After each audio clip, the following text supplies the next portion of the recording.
Ini untuk alat-alat dalam KIE nanti yaitu beberapa pena dan buku. Setelah itu ada kertas untuk dokumentasi. Setelah itu kita melakukan verifikasi order, mengecek identitas pasien.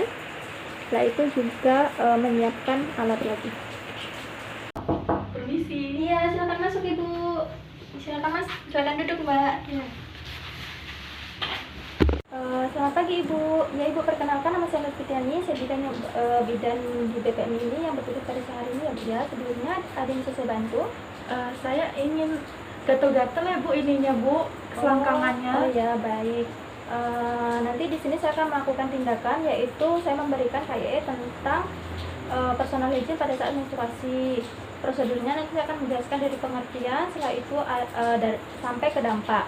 Nah, adapun di sini tujuannya agar Mbak mengetahui bagaimana sih cara melakukan personal hygiene yang baik dan benar. Gitu. Ada yang mau ditanyakan sebelumnya? Tidak ada. Tidak ada. Jika tidak ada yang ditanyakan,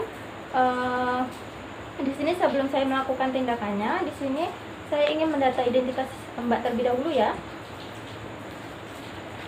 Untuk namanya Mbak siapa? Dewi. Mbak Dewi ya. Umurnya berapa Mbak? 16 tahun. 16 tahun. Agama? Islam. Pendidikan? SMP. SMP. Alamatnya sekarang? Jalan Duren. Jalan Duren. Nomor telepon? 081213. Ya, baik. Untuk identitasnya sudah saya data ya Mbak ya. Sebelum saya melakukan konseling, di sini saya ingin bertanya terlebih dahulu. Mbak kira-kira tahu tidak sih bagaimana cara melakukan personal hygiene yang baik dan benar sebelumnya? Tidak tahu sama sekali ya.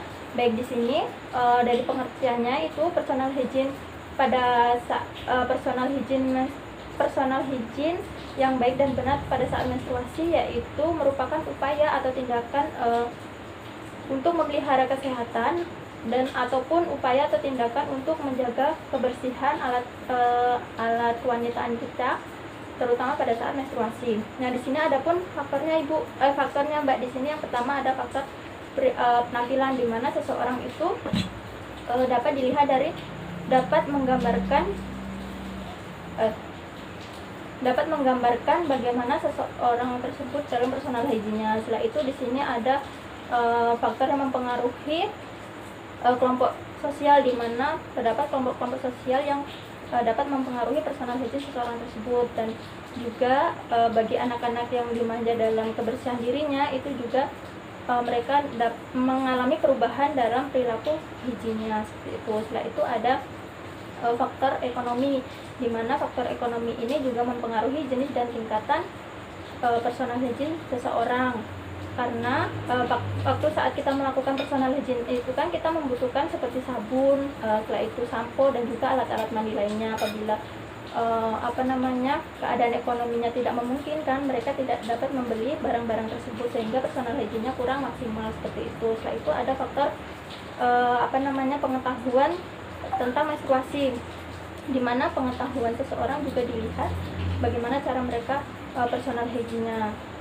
Untuk jika pengetahuan seseorang itu tidak tahu tentang personal hygiene, maka untuk personal hygiene-nya juga tidak maksimal seperti itu. Setelah itu ada faktor yang mempengaruhi faktor budaya, di mana seseorang itu mempunyai kepercayaan masing-masing,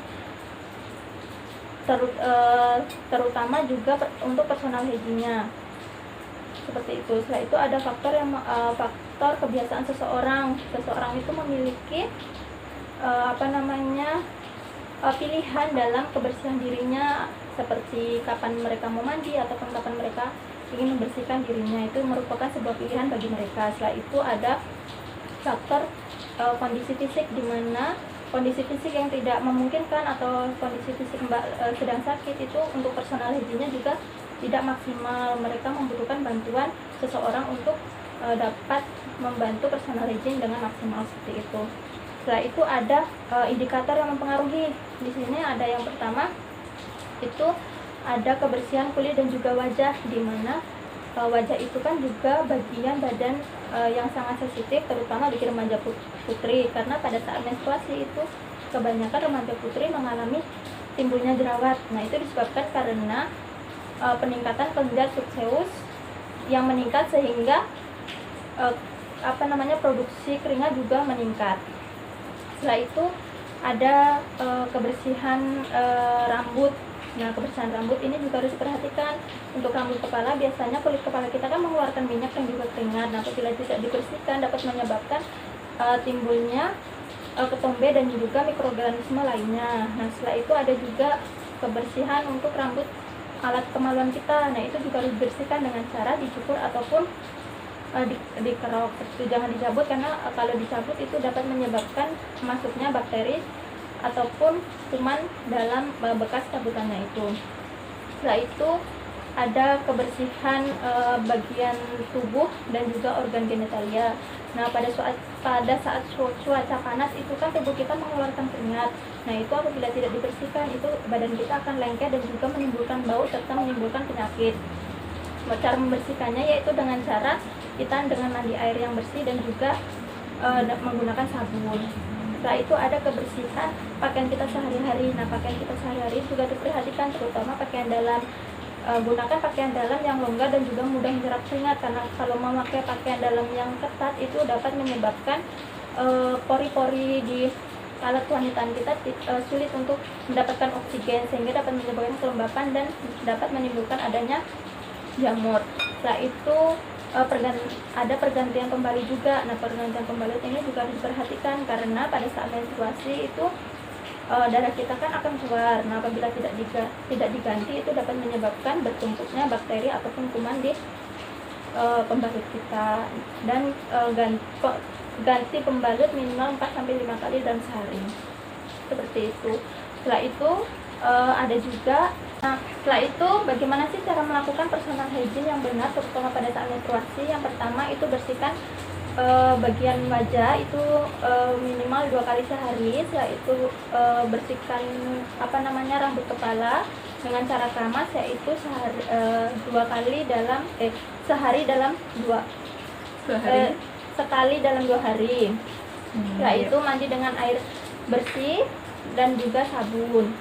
Terus potong kuku ataupun bersihkan kuku pada saat menstruasi. Setelah itu cuci tangan sebelum dan sesudah memegang alat kewanitaan kita. Setelah itu bersihkan alat genitalia kita dari depan ke belakang, cara menyiramnya seperti itu. Setelah itu jangan menggunakan bedak ataupun parfum pada alat genitalia kita. Setelah itu ganti pembalut sehari 4-5 kali. Setelah itu juga bersihkan rambut kemaluan kita dengan cara dicukur ataupun dikerok seperti itu. Setelah itu adapun di sini dampak dari dari menstruasi itu, yang pertama ada dampak fisik, di mana dampak fisik ini yaitu adanya infeksi alat reproduksi. Setelah itu adanya kanker leher rahim dan juga adanya keputihan. Dan apabila tidak dilakukan tindakan secara langsung dapat menyebabkan kemandulan. Hal ini dapat mengganggu kualitas hidup seseorang. Setelah itu ada dampak psikososial, di mana di sini biasanya akan mengalami ketidaknyamanan dalam hidupnya. Setelah itu intrasosialnya juga terganggu seperti itu. Nah, itu untuk KIE atau edukasi dari saya. Kira-kira Mbak sudah jelas, sudah paham? Oh ya, baik. Untuk mengetahui Mbak sudah paham dari penjelasan saya tadi, kira-kira bagaimana sih cara melakukan personal hygiene yang baik dan benar? Sebutkan 3 saja. Ganti pembalut ya, minimal 4-5 kali, ya. Kemudian sering keramas Ya. 2 hari sekali. Kemudian kalau misalnya lagi buang air kecil, menggunakan air bersih untuk membasuhnya. Baik, Mbak sudah paham ya Mbak ya dari penjelasan saya tadi. Mungkin untuk hari ini kita cukup sampai di sini. Nanti apabila ada yang pertanyaan atau ada yang kurang jelas, Mbak bisa datang lagi ke klinik saya dan bertemu saya, ataupun bisa menghubungi saya via telepon seperti itu. Ada yang ditanyakan Mbak? Tidak ada kita sudah menanyakan. Kita cukup sampai di sini ya Mbak ya. Terima kasih sudah mau konsultasi dengan saya. Sampai jumpa di lain waktu. Selamat siang. Setelah itu kita melakukan dokumentasi tindakan